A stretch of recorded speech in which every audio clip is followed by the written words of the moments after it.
Hey family, this is your Uncle Omar here, and I'm coming with another episode of The Antidote. Now, an antidote is defined as something that is made to cure a virus. Now, what is the virus then, Uncle Omar? The virus is toxic thinking. The world is overcome with toxic thinking and it's causing so many people to act a fool that I figured that I better do what I can to help the world and help especially young people around 18 to 23 years old.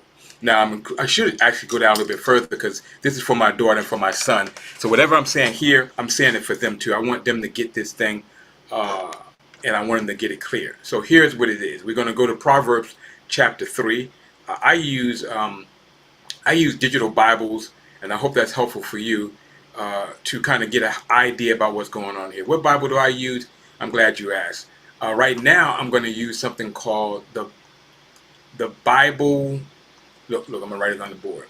Can you see it? Am I sharing it now? Yeah, I'm seeing it. I'm going to use something called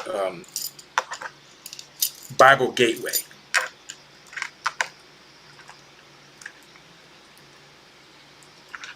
Bible Gateway. I don't want the audio. You can listen to it, but this one here is going to be. I don't want that page. What I really want is. Oh, what is it doing to me? I really just want to go here and get Bible Gateway. Yes, and I'm using the NIV version of Bible Gateway. And you know what I'm doing. I'm also trying to help people learn how to, study ancient scripture for themselves. We're in the book of Proverbs, and we're in chapter 3. That's all you have to do, really. And then when you click here, boom, it's going to find it. I'm see my name is here, so I'm already on here. So I've been trying to make sure that I get these and get them done shorter and faster for you. So I'm trying to. One of the things that I'm doing is going ahead on and seeing how this actually works out in live time. Click here, boom.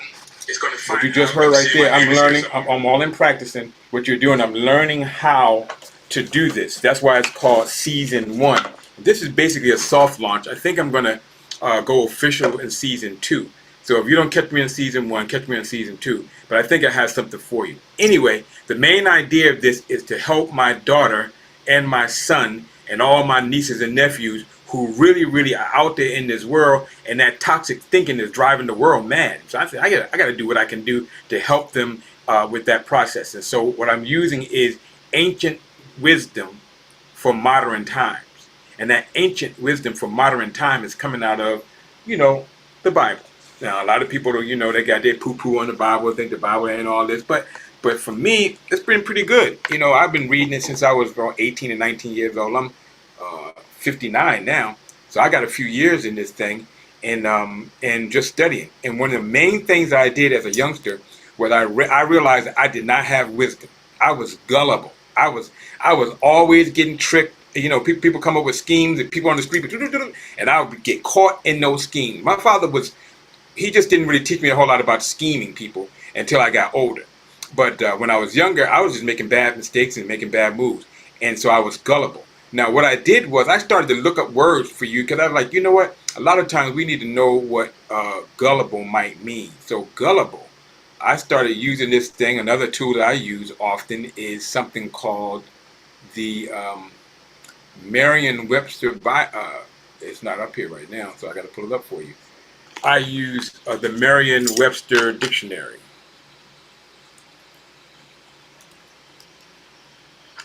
And I get it online, so let me go to, and the word right now I'm looking for you is gullible. Gullible, the definition right here. And then when it's going to come up, it's here, right here, but I use this one right here, look.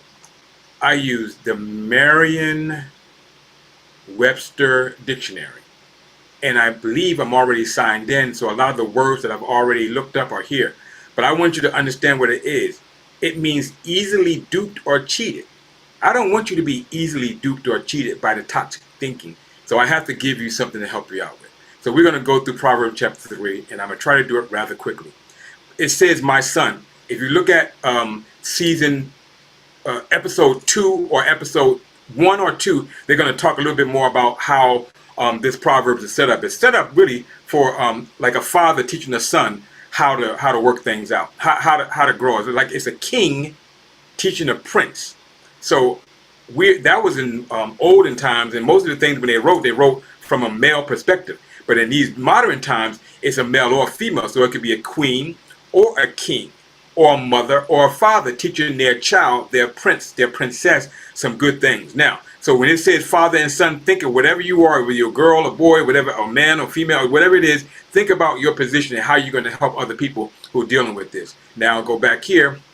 I'm going to go to my son. Don't forget my teaching, but keep my commands in your heart, for they will prolong your life many years and bring you peace and prosperity. So when you're trying to become a wise person, you have to realize there is something called personal responsibility. When things happen, you have an ability to respond to it. And I want you to be able to respond from wisdom. I want you to be able to respond from a wise place. And I want you to have wisdom, not of your peers, because most of your peers are just, they've been here about 2 minutes just like you. But I want you to have the wisdom of ancient wisdom. These things are thousands of years old, these writings. Thousands of years old, but they've been preserved for us so that we can get it. But most people don't read them. Why? Because they say that when you want to hide anything from a black person, all you got to do is put it in a book. The devil is a liar. I read so many books, it's not funny. You come to my house, I got books to give away. You might want to come over and get some books, but I got books to give away now because I've read them and they just sit in the house. But here it is. We're going to look at it and we're going to read it together and see what comes out of this. Right now, we're in this book right here. Your responsibility is not to forget my teaching. Don't forget the teachings of your parents. Don't forget the teachings of your leaders. Don't forget the teachings of this book. Don't forget your teachings of Uncle Omar. Uncle Omar is here just to try to teach you something. He's trying to help you out. So don't forget my teachings, but keep my commands. Now, what is a command? A command is not no light saying. Command is deep. I think I have it here. I think I looked up command a little bit earlier today. My words. Let's see if command comes up here. My words are here that I've been looking for just for today. And here they are. And let's see if command is on here. I probably didn't put command on here, so let's put it in here now. What is a command? A command. That's not here, so I'll put it here. A command is this. When you look up command, it actually means this. A direct authoritative order.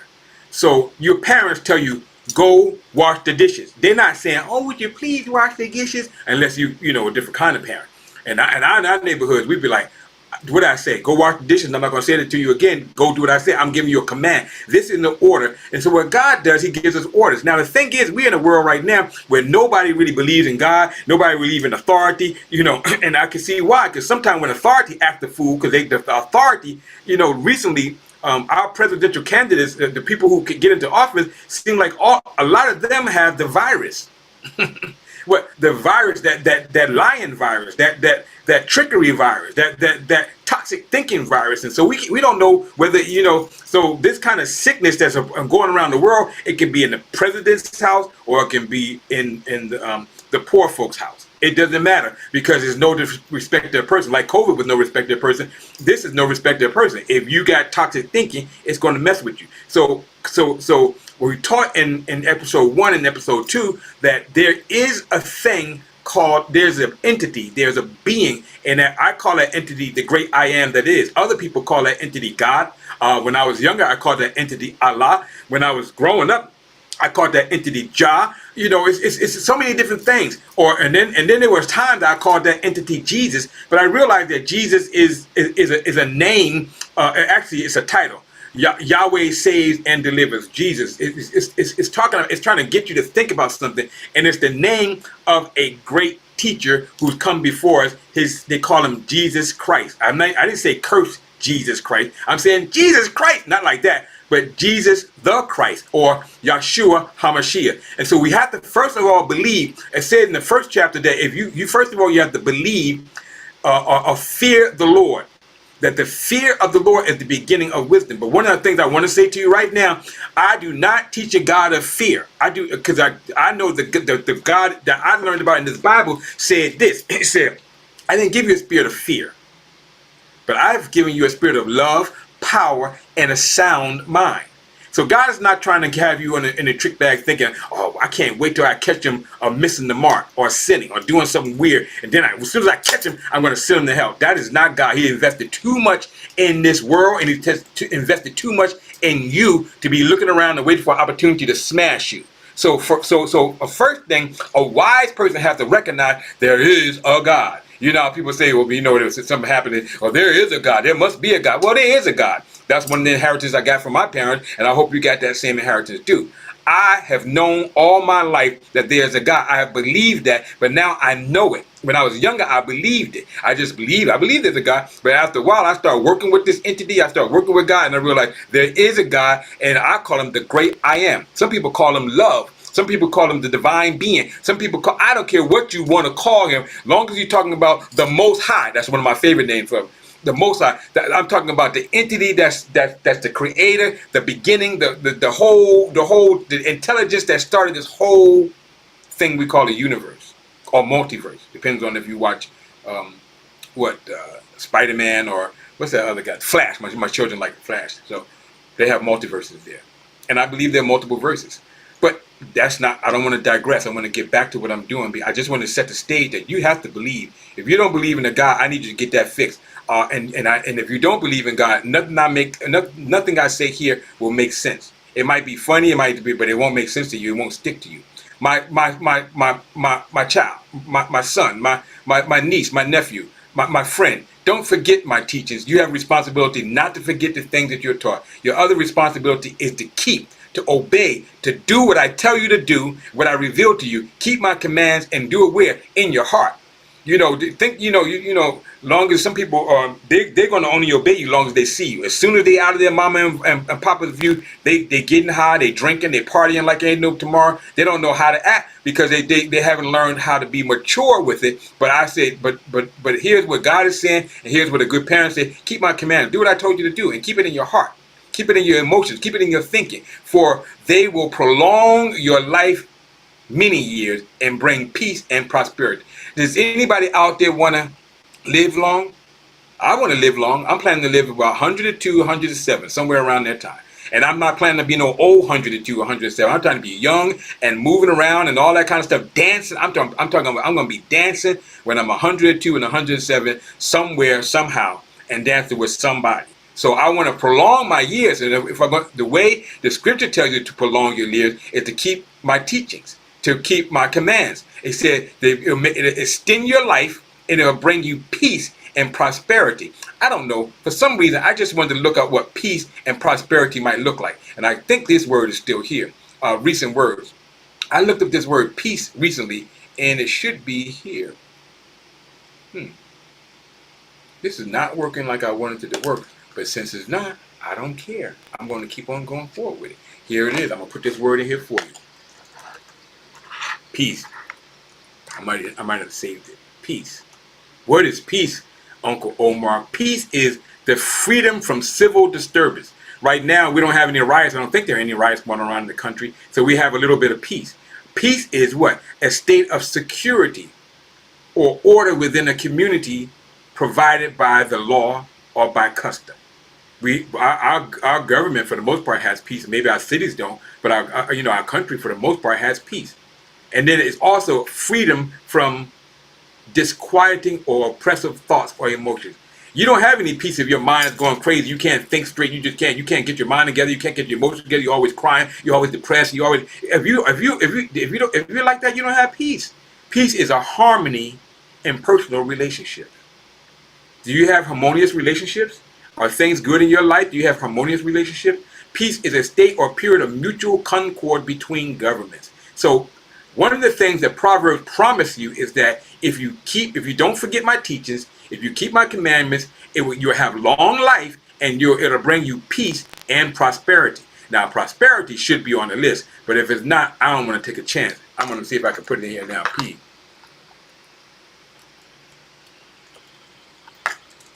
I know I can't spell. I don't know. P-R-O. You know what? Why am I doing all this? I can get it right from here. Now, one of the things I have noticed in my life, I have never really been able to spell very good. I can spell. I'm just saying, when I'm saying I can't spell, that's wrong. I can spell at least some things. But some things that just get me. As it seems like the older I get, the more those things disappear from me. But prosperity is the condition of being successful or thriving. Prosperity is the condition of being successful or thriving. Do you want to be successful? Do you want to be thriving? Then you want to get some wisdom. Because if you get the wisdom, if you don't forget the teachings, if you don't forget the commands, if you'll have longer life, you'll have peace, and you'll have some success, some prosperity. Now it goes on to say, love and faithfulness never leave you. Bind them around your neck. Write them on the tablets of your heart. Love and faithfulness never leave you. Love, this word love, I looked it up. It has to do with kindness. Let kindness and love and faithfulness has to do with truthfulness and integrity and trustworthiness. Let love and faithfulness never leave you. Bind them around your neck. So there's a whole lot of people going around just being mean and nasty people. That's not the way. We have to learn how to be kind. Now, kindness is not one of the things our society is good for. Sometimes kindness is taken for weakness, like meekness is taken for weakness. But meekness is merely strength under control, and kindness is an attitude that I'm going to treat you like I want to be treated. Be kind, be faithful, be trustworthy, and if you do that, you'll be able to go on and have some great success in your life. This is what we're going to do. Proverbs is about these type of things right here. So it said, be kind, loving kindness, never let these things never leave you. Bind them around your neck like a necklace. Everybody want that big old gold chain. If you're in the rap industry, you want that bust down chain. You want that chain. Everybody want a chain. Well, let your chain be love. Let your chain be kindness. Let your chains be faithfulness and trustworthiness and truthfulness. That's the chain, because this is what's going to happen. It says, write them on the tables on your heart. When you start having an attitude and your mindset and your emotions about loving kindness and remembering God and all that you do, things are going to be good. Look, it says, then you will win favor and a good name in the sight of God and man. Favor. What is favor? That word got to be here, because I just looked up favor. So favor's got to be on my recent list. And let's see if it's on here now. That's funny. I think now I'm learning something. I told you I'm on my learning process, but I think because I closed the book, those words are not here. Here's favor. Let's look at what favor is. Favor is this. Favor is a friendly regard shown toward another, especially by a superior. So imagine if the superior is your parent, and they have friendly regard for you. They're always looking out for you. They're always trying to take care of you. Most of your parents are like that, especially mommies like that. Daddies might not be, but mommies are usually like that. But what if your boss would have friendly regard for you? They're always looking out for you, always looking out to protect you. But what if your God did that? It's saying the God. It says to have approving consideration or attention, favor, to favor. What? Popularity. What is it? Favor, appearance. Favor. So when you're acting right and you're doing right and you're properly going with Proverbs and trying to live according with kindness and harmony in your life, you do those kind of things, then you will win favor and a good name in the sight of God and man. I don't know about you, but when I was younger, my parents said, you remember that you're Muhammad. And if you go out there and you mess up our name, we're going to have a problem with that. And I said the same thing to my children. Remember that you're Muhammad. Your family might have said that because we want to keep that good name. But now we get to be, as sons and daughters of the Most High God, we get to keep the good name of God. We get to keep the good name of Jesus. We want those names to be always thought of highly and well respected, right? So this is what we have an opportunity to do. Let me go a little bit further in this, because I don't want to take all day with what we're doing here. I'm going to go back to my, here we go, back here again. I'm learning. Get back to this scripture here, and we'll go with it. So, we learned that we want to have prosperity and peace. We have to remember. We have to remember, and we have to follow the commandments of God. If you do all these things, be loving and kind, then you will win favor with not a good name, but not only with God, but also with humanity. Other people in humanity. Why is this tripping right here today? I do not know. But here we go on again. This next verse says 5. Trust in the Lord with all your heart and lean not to your own understanding. When you trust, that means you have confidence in. So this is saying, have confidence in the big I am that is. Have confidence in the unseen that's always present. Have confidence in God within your heart. So wherever you go, whatever you do, if you keep God in your thoughts, in your conscience, in your mind, you're going to be all right. Trust in the Lord with all your heart and don't lean to your own understanding. Now, this is hard for us. We got to talk about this for a minute. You know, I have a 22-year-old now, and that dude think he knows everything. The one thing, reason why he thinks he knows everything, because he's his daddy's son, and he also is a great researcher. But he had only had 22 years of experience on the earth. I got 59 years. So when I'm trying to tell him what's going on, yeah, I know. So then sometimes I just got to let him hit his head against the wall. And that's the most loving thing I can do. But you don't always have to hit your head against the wall. You don't always think you got to know, because you don't always know better. There are people who know better than you, and we need to understand that and not trust in our own understanding, but do what I had to ask God to do. Show me how to do this. Show me how to teach this lesson. Show me how to be relevant to young people and to old people and to all people who come in contact with this. So, trust in the Lord with all your heart. Don't lean to your own understanding. In all your ways, submit them to God. Oh God, I want to go to college. Submit them to God. I'm thinking about going to college. Father, Heavenly Father, sometimes I call God Heavenly Father because I have that close, intimate relationship to him as a father and a son. He's my father and I'm his son.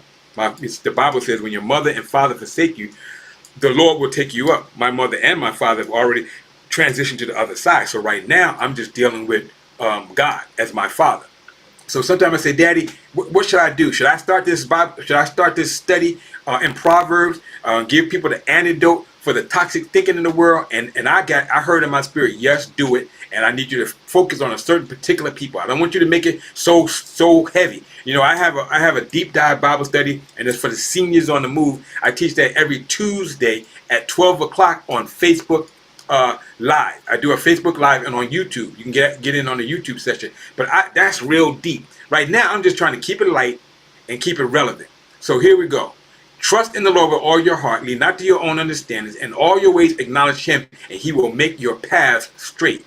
God will give you direct the way. He'll show you which way to go. He'll show you. So many times I have asked God to show me what to do, and in prayer, just silently, in meditation, not even talking out, just in my head. And when I get up from there, I know exactly where to go and know what to do, because it's been downloaded into me. It said, don't be wise in your own eyes. Fear the Lord and shun evil. Look, now, I told you earlier, you had to understand it. So don't think you Mr. Know-It-All or Mr. Know-It-All and you got it all together. Always have a sense that somebody is better than me. Somebody is smarter than me. And even if it's not somebody in the earth realm, it might be somebody in the heavenly or spiritual realm. And we know God is smarter than us.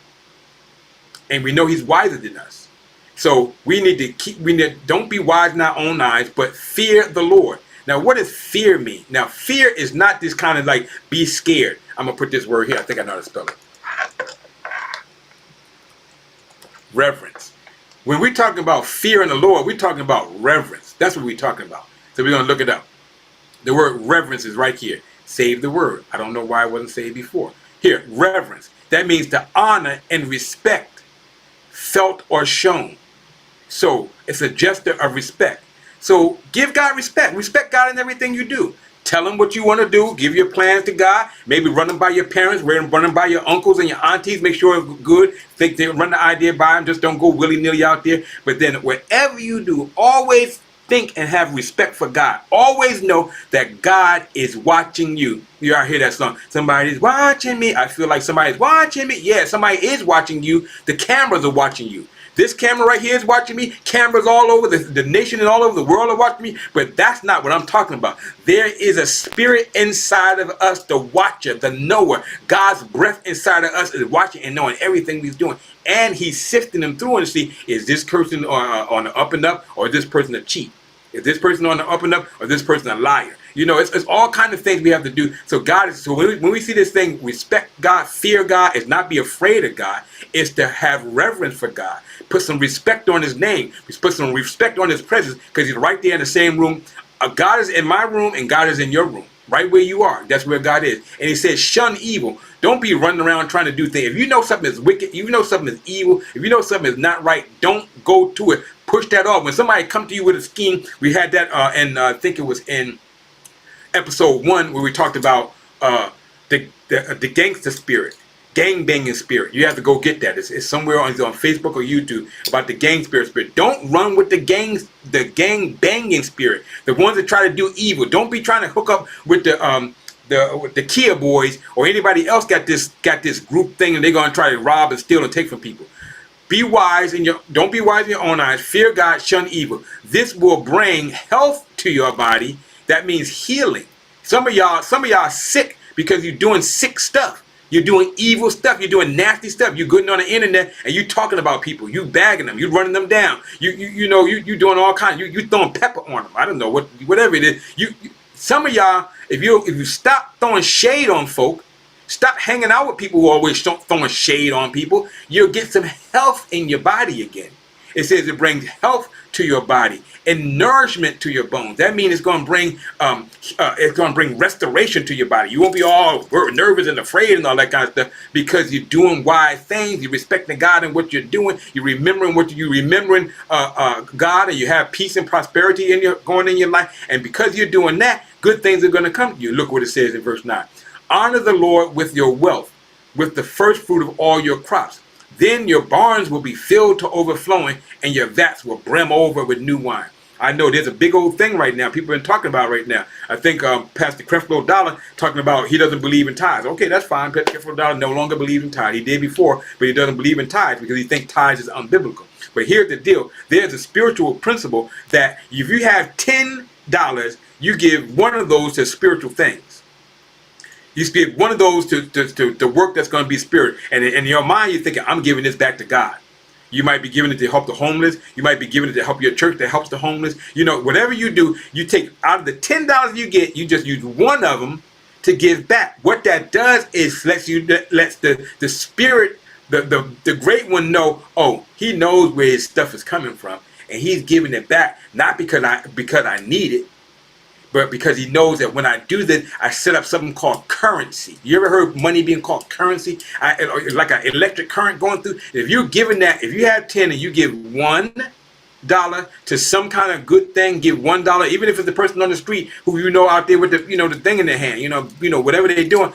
If you do that, if you begin to make that a habit every time, and you give that 10% of that, I'm not saying it's mandatory, but I'm saying it will pump. It will get the pumps going, and then you start having some blessings coming to your life. Some of y'all are not getting things because you take the 10 and use all 10 for yourself. You don't give, and you hold it, and you holding it, saving it. You doing what, and you don't ever get it away, so it can't grow. It can't go out and do what it's supposed to do for you. And so then you want to change that situation. You want to have a situation like the Proverbs say. You want to be wise. You want to be able to do like this. What it says here, right here.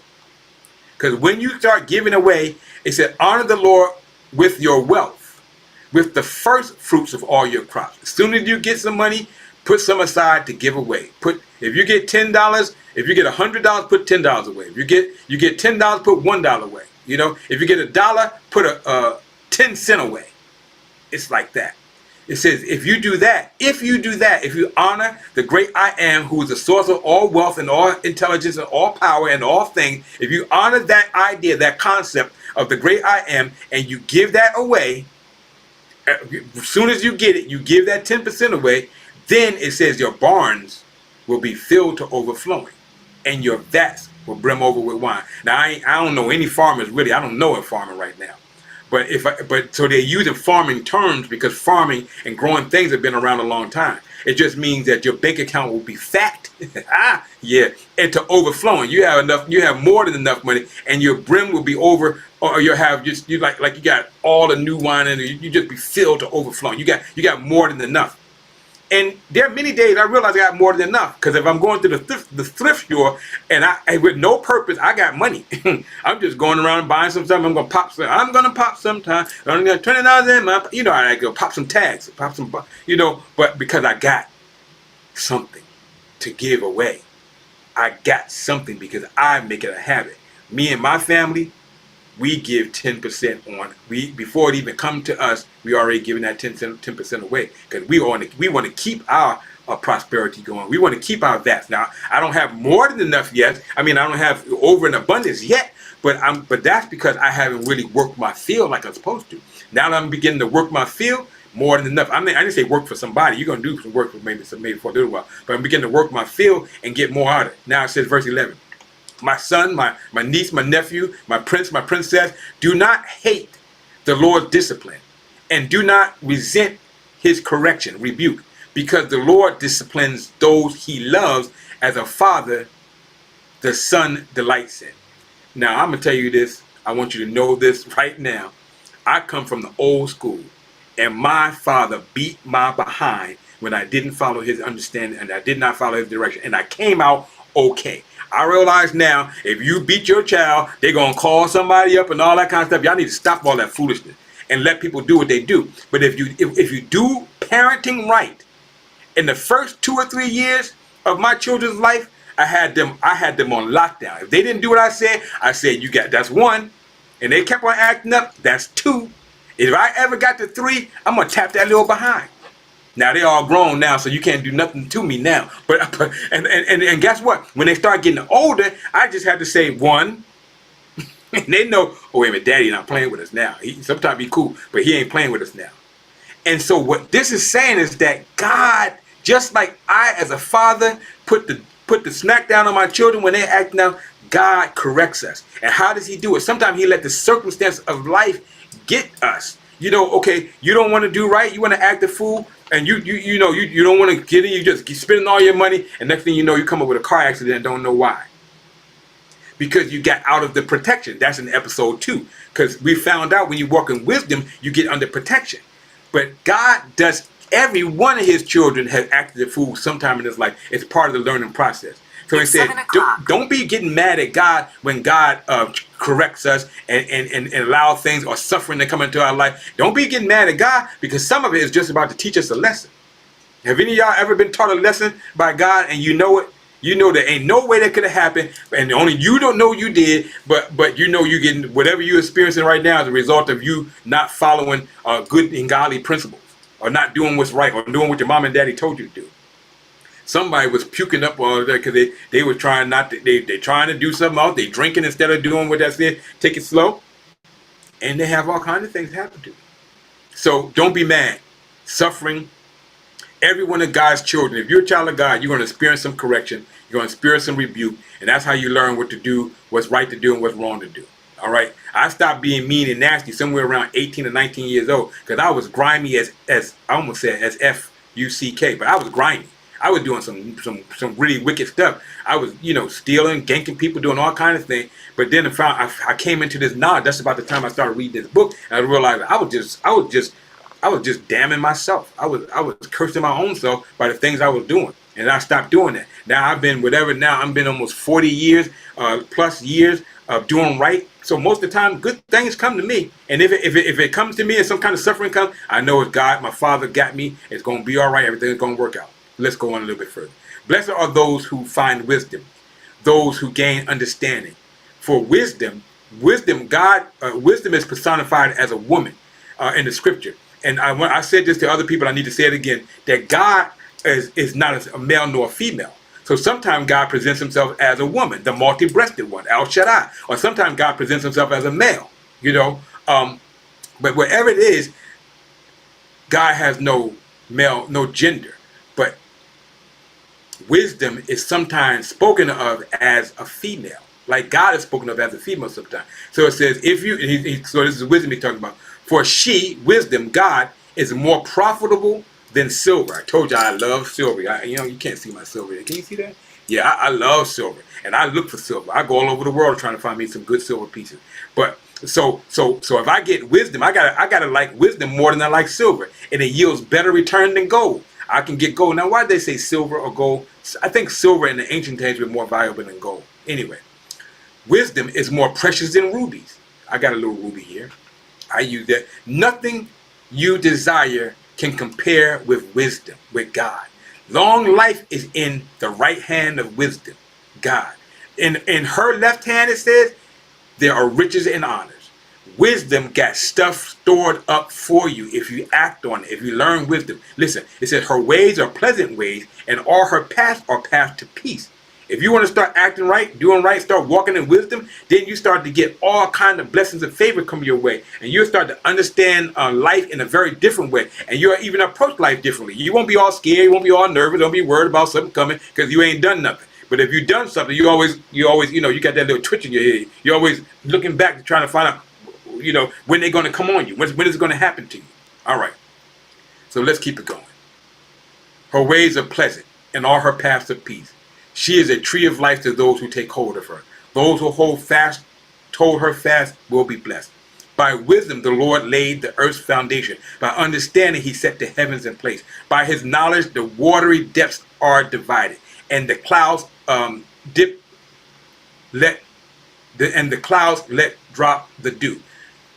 It's saying by wisdom God separated the sky from the sea. By wisdom God created the universe. By wisdom, rain happens because God got a whole ecosystem that's set up that runs on its own. It's just a wonderful thing because of wisdom. God put all that stuff together in wisdom, and he'll teach you how to set up situations and situations and circumstances and institutions that will run smooth too. He says, my son, my niece, my nephew, my prince, my princess, don't let wisdom and understanding out of your sight. Preserve sound judgment and discretion. They will be life to you. Now, discretion is not one of those common words, so I might have to look that up.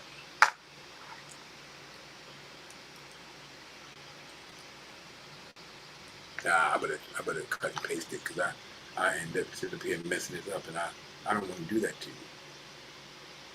So here's that word discretion.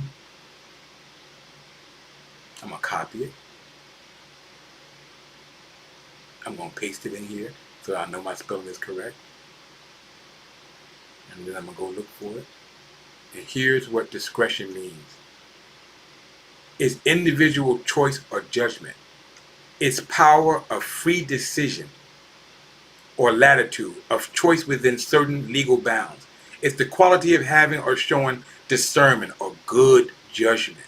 So when we're talking about discretion, we're talking about something called good judgment. So here it says, my son, prince, princess, daughter, don't let wisdom and understanding out of your sight. Always try to have wisdom in your mind, in your sight. It will preserve sound judgment and you'll make great decisions. They will be life for you, an ornament to grace your neck, like that gold or that bust down or whatever it is. I wear silver. Then you will go on your way in safety. One of the things wisdom always provides for us is safety. When you're doing right, it's all right. A lot of people, I've been wondering about how, you ever see a car that got that big old line on it, somebody keyed their car. Whenever I see a keyed car, I said, somebody didn't have discretion. Somebody made somebody else mad. Or there's just a hater. There's some haters out there altogether. But usually some boyfriend, some girlfriend, somebody did it. Or they bust the car, they bust the windows out, put holes in the tires. They're not using discretion. They're not having that harmony and peace that come from wise relationships, and they're showing up all over the place. But when you do right, you can sleep peacefully at night. You can know that things are going to be all right because you're going to have safety.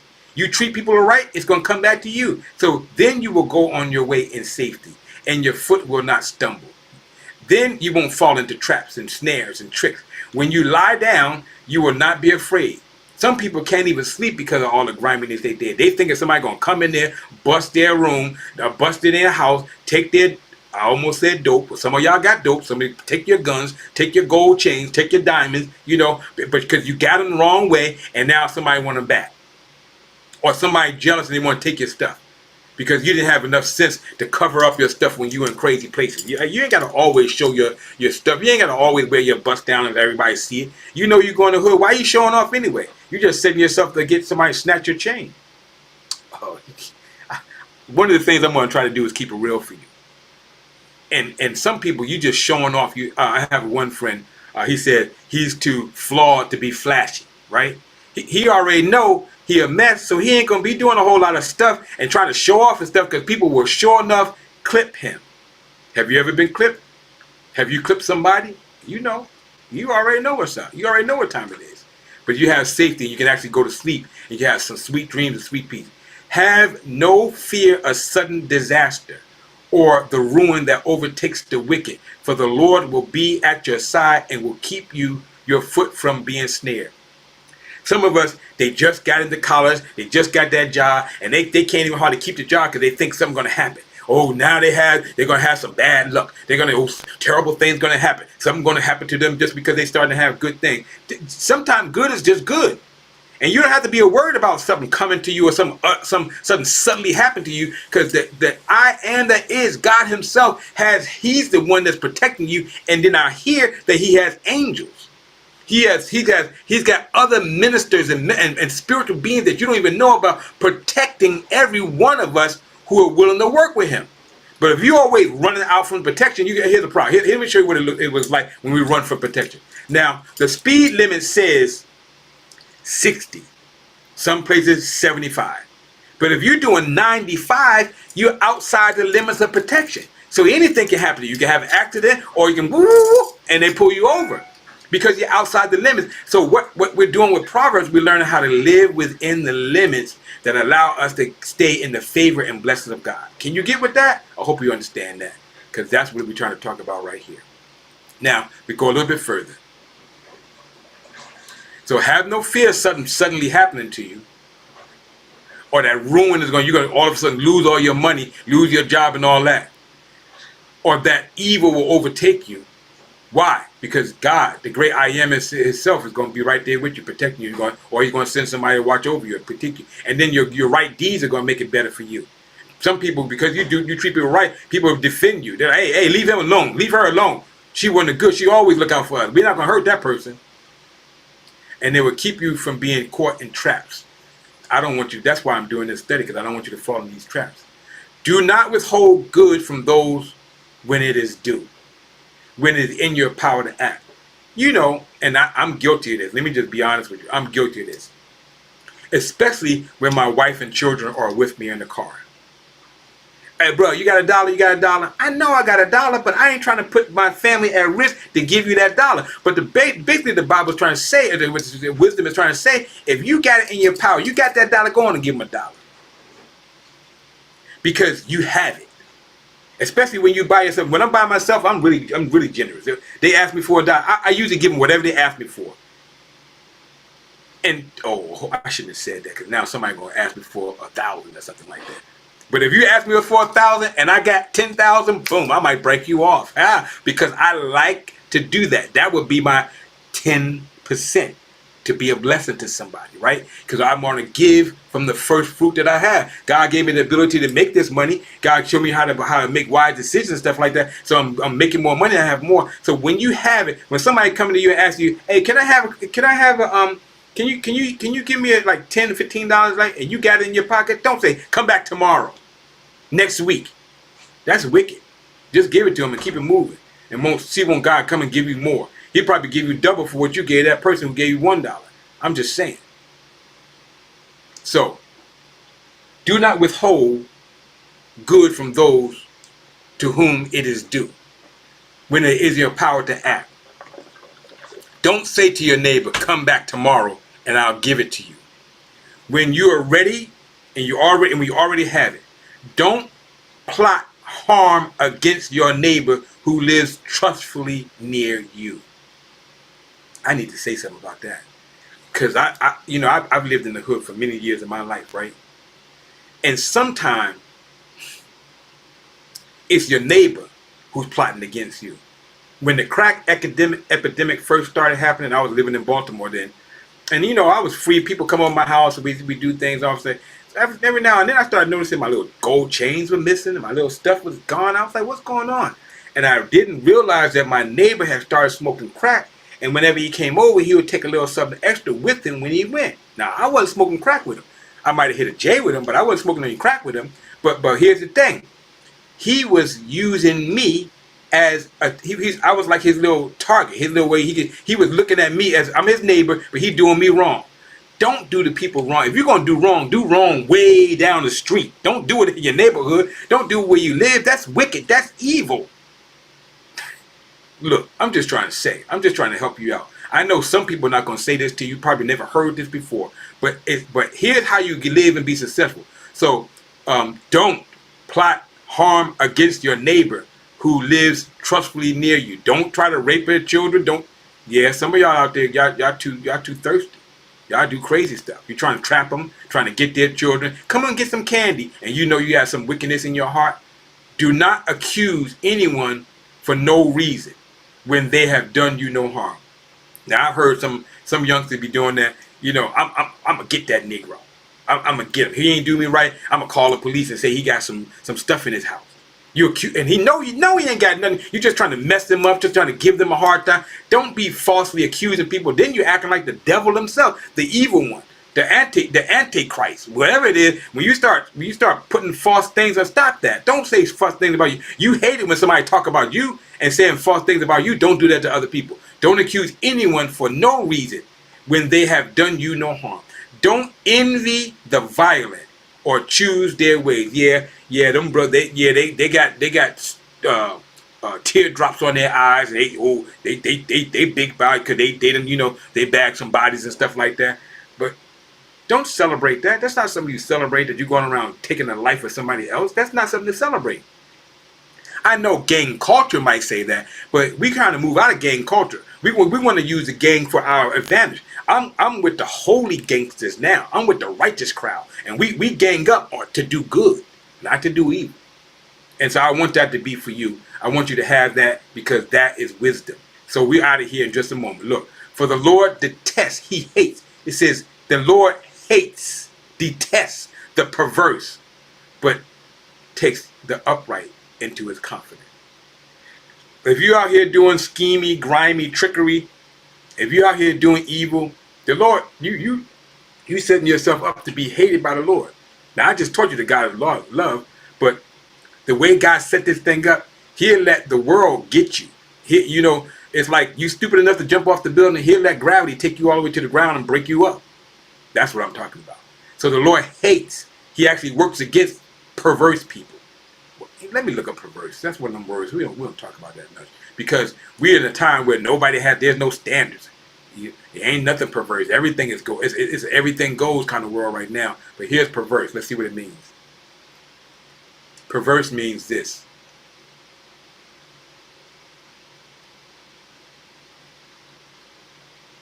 Turned away from what is right or good. It's perverted. It's no longer right or good. You know that little pervert, you call him, he a little pervert, because he's not doing right. He's looking at children like they're a sex object. God Almighty, have mercy on their soul. Turn away from what is right or good. Yeah, everybody has the right to do it, but you need to turn away from that. If you got that little sickness in you, you gotta go get some help. Things that are improper, things that are incorrect, obstinate. Don't be opposing what is right. A perverse person opposes what is right. They see somebody doing wrong and they say, "Oh, that's good. That's right." Come on now, don't be perverse. Perversity is real. There is some people who just pervert. They're perverse because they don't think, they take the things that was used to be one thing and they misuse it and do it for something else. Here's what wisdom does. Wisdom makes fun of proud. He mocks proud mockers. Wisdom makes fun of people who are proud and make fun of other people. But he shows favor to the humble. Let me look that word up before we go. We're almost out of here. But favor is a good word. You want favor in your life. Believe me. If you don't know what it is, you want favor in your life. Let me do it for a way that's even faster for me to do it. I have the favor of God on my life. I know I do. Because a lot of stuff that should have got me didn't get me, because my God was protecting me. He got favor. And some of you know you got favor on your life. Look, favor is when you have friendly regard toward someone or another person. Friendly regard shown toward another, especially by a superior.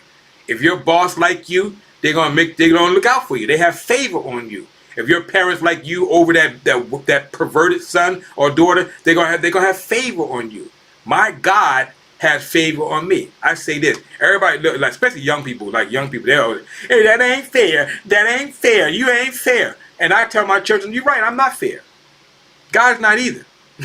No, he has favor. How did I say that? Oh yeah. I always want favor on my life. Life ain't fair, but fairness is not always welcome, but favor is always welcome, right?